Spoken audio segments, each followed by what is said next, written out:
The United States of America versus the People's Republic of China. In this video, we will compare them like they have never been compared before. We will go in depth to investigate which is better in many different aspects, such as demographics, geography, economy and finance, quality of living, infrastructure, and military. So sit back, relax, and we hope you learn something new.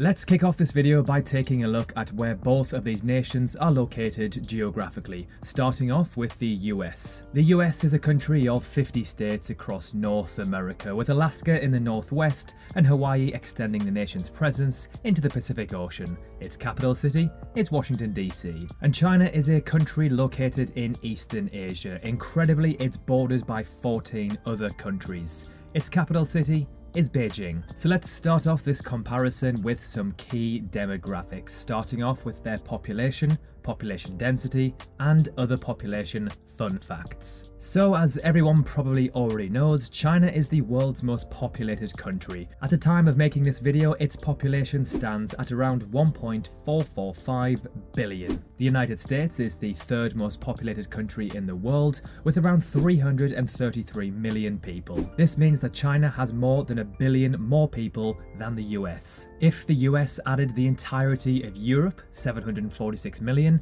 and Indonesia, 273 million, the world's fourth most populated country, it would still be short of China's population. To me, this is seriously mind-boggling. Across the US, the population density is just under 34 people per kilometre squared, compared to China's 151, around 4.5 times more densely populated than the US. The US's three most populated cities by their urban area are New York City, with 21 million inhabitants, the 11th highest in the world, Los Angeles with around 15.5 million inhabitants, and finally Chicago with around 9 million. China's three most populated cities by urban area are Shanghai with around 22.1 million, the 8th highest in the world, Guangzhou with around 21.5 million, and finally Beijing with around 19.5 million. This means that the US is home to two megacities. That's a city with more than 10 million residents, and China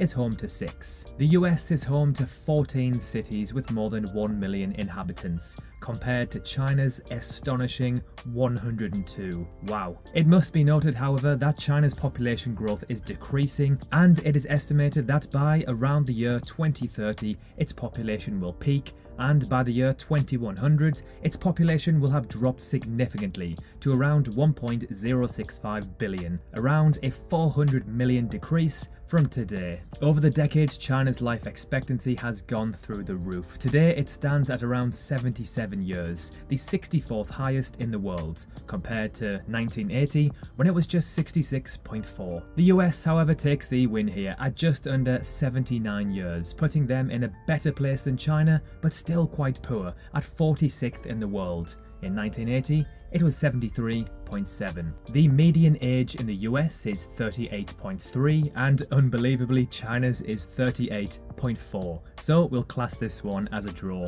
The fertility rate, or in other words, how many children a woman has on average, is 1.699 in China and 1.638 in the US. Again, incredibly close. Mandarin is the most spoken language in China, with around 71.5% of its population speaking it, making it the most spoken language in the world at just under 12% of the world speaking it. And of course, English is the most spoken language in the US at 78%, followed by Spanish at around 13% of the population. Spanish and English are the second and third most spoken languages in the world, respectively. Alright, let's now move on to the geography section. Let's start off by comparing their total land size. To do this, we will hop over to the truesize.com, where we can compare the nations side by side in a non-distorted manner. As you can see, these two countries are coincidentally remarkably similar in terms of land size. The US, however, is slightly larger, so it takes the win here, with the help of Alaska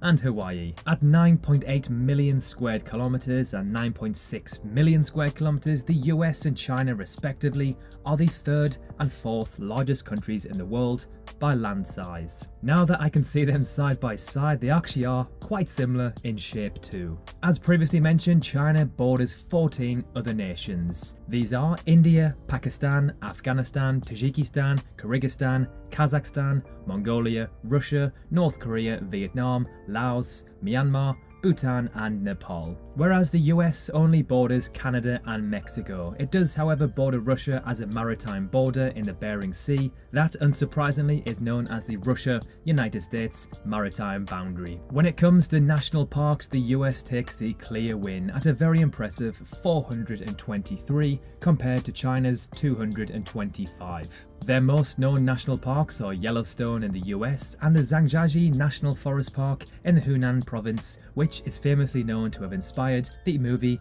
Avatar. Denali, or Mount McKinley, is the tallest point in the US. It is located in Alaska and stands at just under 6,200 meters. Now, slightly controversial, Mount Everest on the crest of the Great Himalayas of Southern Asia is the tallest mountain technically in China. China classes Tibet as an autonomous region of China, so technically Mount Everest is in China, standing at 8,848 meters in the highest point. The United States of America has around 20,000 kilometers of coastline. The coastline borders three major bodies of water: the Pacific Ocean to the west, the Atlantic Ocean to the east, and the Gulf of Mexico to the southeast. China's coastline covers approximately 14,500 kilometers, from the Bohai Gulf in the north to the Gulf of the Tonkin in the south. Its water borders are the East China Sea, the South China Sea, and the Yellow Sea. When it comes to natural disasters, China does take the upper hand here. The main natural disasters that occur in China are typhoons, floods, tsunamis, earthquakes, droughts, and landslides. Compared to the US, which can possibly have tsunamis, volcanoes, earthquakes, hurricanes along the Atlantic and Gulf of Mexico coast, tornadoes in the Midwest and Southeast, mudslides in California, forest fires in the west, flooding and permafrost in northern Alaska. Due to its large size and wide range of geographic features, the United States contains examples of nearly every global climate. The climate is subtropical in the southern United States, tropical in Hawaii and southern Florida, polar in Alaska, semi-arid in the Great Plains west of the 100th meridian, Mediterranean in coastal California, and arid in the Great Basin and the southwest. And again, China is just as big as the US, so its climate is diverse as well. It ranges from tropical in the south to subarctic in the north. For me, this is a win for the US. It literally has every climate imaginable on Earth. Alright, now time for economic and financial statistics and facts. This should be interesting. Let's kick off this section by looking at the biggest, juiciest number, the total GDP for these two nations. In 1970, China's GDP was just 92 billion US dollars, compared to the US's 1 trillion, over 10 times higher. By the year 2000, China's GDP had reached 1.2 trillion, and the US's was over 10 trillion, again, not far from being 10 times higher. At the time of making this video, the International Monetary Fund estimates that the US's total GDP is 22.6 trillion US dollars, a mouth-watering figure. This makes the US the richest country on Earth. And then with just under 16.7 trillion US dollars, China comes in as the second richest country on Earth by GDP. For reference, Japan comes in third with just under 5.4 trillion. It is estimated that by around the year 2032, China will overtake the US as the largest economy on Earth. Now, this next one isn't even close. The US wipes the floor with China in terms of GDP per capita. At around $68,300, the US has the fifth highest GDP per capita in the world. Behind only Luxembourg, Switzerland, Ireland and Norway, China, however, sits in 61st place with just under 12,000 US dollars. There are of course many wealthy individuals in China, but with a population of over 1.4 billion, there are still a lot of poor residents. Speaking of wealthy people, let's take a look at how many billionaires these two nations have. So to no surprise, the US takes the win here, not just in this battle, but for the entire world. With 724 billionaires at a rate of 1.85 per million people, compared to China's 698 at a much lower rate of 0.27 billionaires per 1 million people. The US's labour force by occupation is as follows: agriculture 1%, industry 19%, and services 80%. which is rather different to China's. Agriculture just under 8%, industry 40.5%, and services 52%. Now, if you are American, you are not going to want to miss this next one. Let's take a look at the largest companies in the world by market cap. So 7 of the top 10 highest market cap companies in the world are American, with the likes of Apple, Amazon, Google, and Tesla. Tencent, China's equivalent of Facebook, is the only Chinese company to make the top 10 list. Okay, cool, time for the next section, quality of life. Let's fire through some quick stats. When it comes to the Global Happiness Index, the US takes the easiest win of their life, ranking 18th in the world compared to China's 94th place. When it comes to the Global Peace Index, however, both of these countries, well, suck. China sits in 110th place. Yes, you heard that right. And the US sits in 128th place. Very poor. It's pretty much impossible to be 2 of the biggest countries in the world by size, population, economy, and military, and not be involved in political instability. So this one comes to no surprise. Let's now move on to the Global Corruption Index, where the US positions itself in a more respectable place, 31st in the world compared to China's 140th place. And finally, let's end this section by looking at the Human Development Index.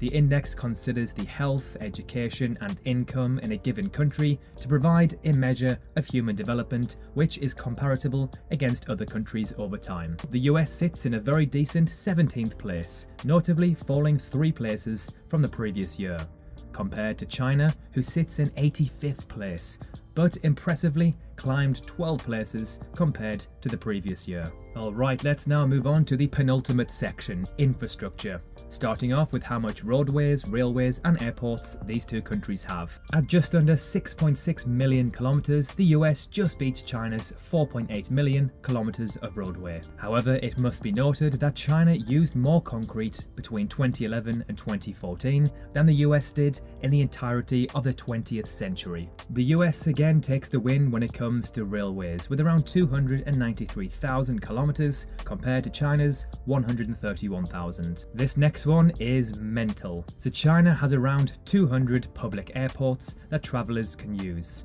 The US has a mind-boggling 5,200, a clear win for the United States. One World Trade Center in New York City is the United States' tallest building, standing at 541 meters tall. Now, if you thought that was tall, which of course it is, then check out the Shanghai Tower in, of course, Shanghai, which is even taller at 632 meters, making it the 2nd tallest building in the world, only behind the Burj Khalifa. However, when it comes to the world's largest building by volume, the US takes the win with the Boeing factory in Washington. It has a floor area of just under 13.3 million meters cubed. By floor space, however, the New Century Global Center in Chengdu is the world's largest building. It has just under 19 million square feet of floor space. And finally, let's compare their biggest sports stadiums, and it's another clear win for the United States. The Michigan Stadium has a capacity of over 107,000 people, making it the 3rd largest stadium by capacity in the world. China doesn't even come close. Their largest is around 80,000, the Guangdong Olympic Stadium. The majority of the world's highest capacity stadiums are in fact located in the US. And finally, to end the video, let's compare their military strength and spending. So China ranks as the 3rd most powerful military in the world, behind Russia and above India. Then we have the US with the most powerful military on Earth. In 2020, the US spent an incredible $778 billion on its military, around 3.4% of their total GDP. However, China spent around $252 billion, the 2nd highest in the world, so around about a third of what the US spent. China, however, does win when it comes to military personnel numbers, with the most in the world at just under 2.2 million. The US sits behind India as the 3rd highest in the world, with 1.4 million. So there we have it, the US versus China. From these comparisons, it's quite clear that the US is still dominant in many aspects. However, China is catching up, and the next couple of decades will seriously be interesting. Let us know in the comment section below what your thoughts on China versus the US is and how you see the future playing out. Thank you so much for watching, we really hope you enjoyed. Remember to drop a like if you enjoyed and drop a sub if you haven't already. Have a great day and we will see you very soon in the next video.